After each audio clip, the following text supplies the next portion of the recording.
Hello, Middle Earth Strategy Battle Gamers and LOTR SBGT fans. I'm here with the second video of this year's Ringo South kind of prep list of videos. And today we're going to be focusing on the rules packet that I was talking about in the previous video, Why Go to the Ringo South 3.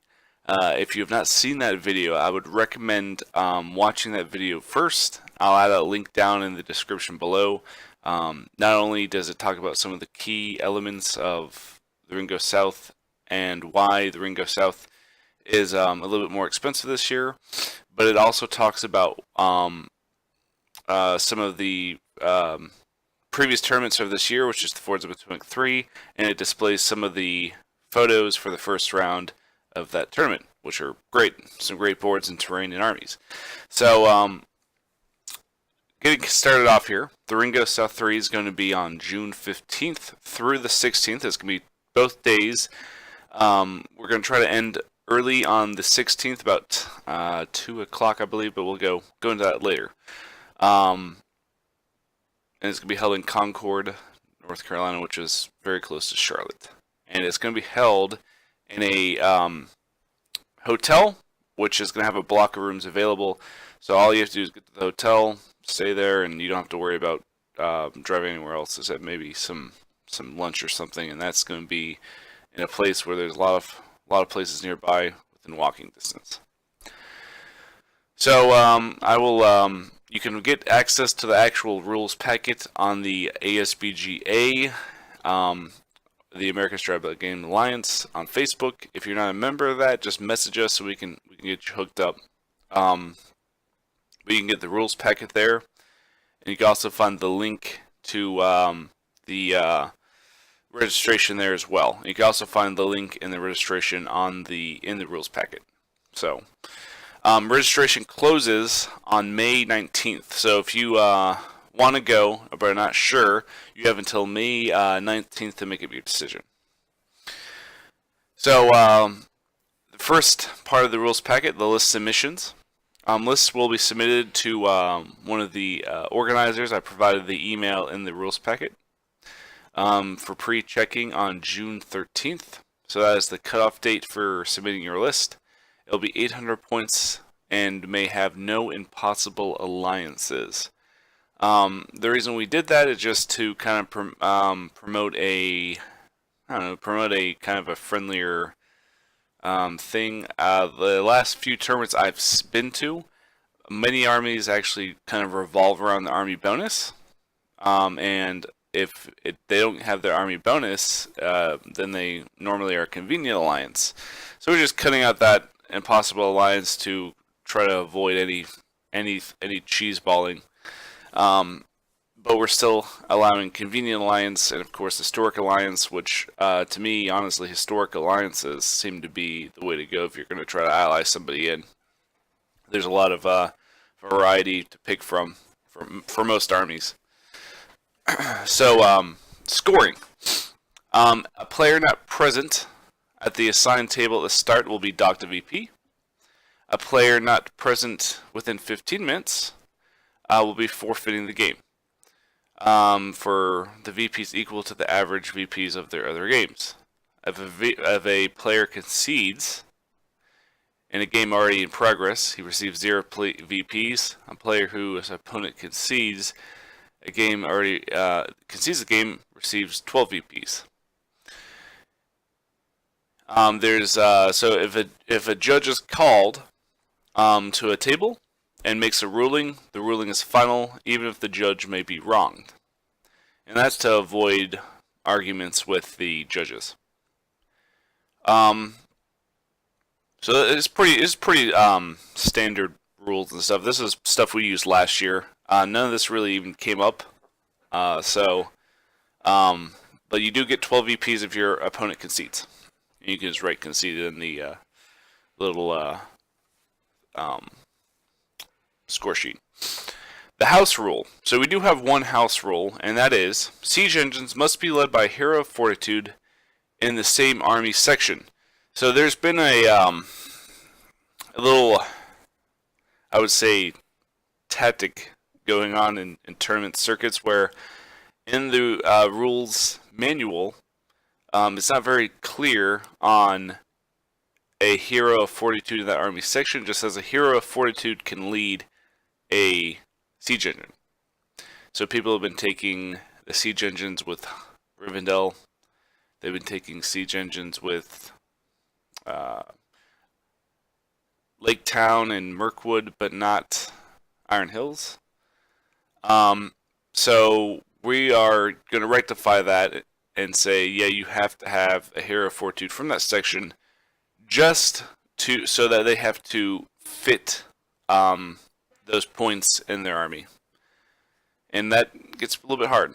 For 800 points, you have a little bit of wiggle room, but not as much as say 1,000 or 900. So the scenarios, we're not going to release the scenarios until the day of the tournament, but it'll be one of these 8: Domination, Lords of Battle, Hold Ground, Storm the Camp, Reconnoiter, To the Death, Heirlooms of Ages Past, and Fog of War. It's going to be 5 of those 8. It's going to be 5 rounds in the tournament, 2 hours each. It's going to be one of those 5. And the reason we're doing that is so somebody doesn't tailor a list for the event. They have to bring a well-rounded list that that they like to play or want to try out. It's just to avoid I'm going to bring a numbers army, because some of the scenarios you might play two killing scenarios. You never know. And that's something that we picked up from Devin this year at Nova. He's not announcing the scenarios. He's just going to roll randomly for them. And we thought, let's give everybody kind of an idea about what they might play, but not enough information for them to build an army just for that event. So, aside from the GT, we will be hosting. We will also be having, a best painted model, a best painted evil army, a best painted good army, and best sportsman. And whoever wins those gets a gorgeous certificate from the Carolinas Middle-earth League, and it's good. These are I think going to be really cool activities. A lot of people have gorgeous armies, and I think that we need to reward that. And also, to be honest, a lot of people are actually pretty good sports. I mean, I've never had an opponent, except for maybe once, that it was like, this is kind of a drag. Most of my opponents are great, have been great people, even though I may have lost to them or whatever. It's still a great game, and had a lot of fun getting to know them and getting to match up against their tactical prowess. So I'm going to give you guys a little tentative schedule. The tentative schedule will be Saturday, June 15th. We'll be at this event in Concord. You guys can find the address and everything in the rules packet on the SPGA. Round 1 will start at 10:30 to 12:30 in the AM. 10:30 AM to 12:30 PM. Lunch 12:30 PM to 1:45 PM. So you guys have a nice little lunch. I think it's important to, especially for events. It's hard to fit a good breaks in for like a one-day event, but since we're hosting 5 rounds in 2 days, we can have a little bit longer lunch, maybe a little bit more fewer breaks, because when you're playing 3 rounds at a tournament, it can get really hard to stay focused. I've found. So, round 3 will start at the painting competition, which the judges will be scoring the best painted model, and then I think we'll have everybody vote for the best painted good and evil armies. So 3:45 to 4:30. That's just to take a little break from round 2. Then the third round will start from 4:30 to 6:30. And that's like a tentative schedule. The reason why I say tentative is because this is what we want to have in this time frame, but sometimes scoring the games could take longer than expected the games, that last turn of the game, because we're not going to do dice down. You're going to play out that last turn. Could take a while because you guys could be just starting movement when we say last turn. So then you probably have 10 minutes to go. So things sometimes go out of whack.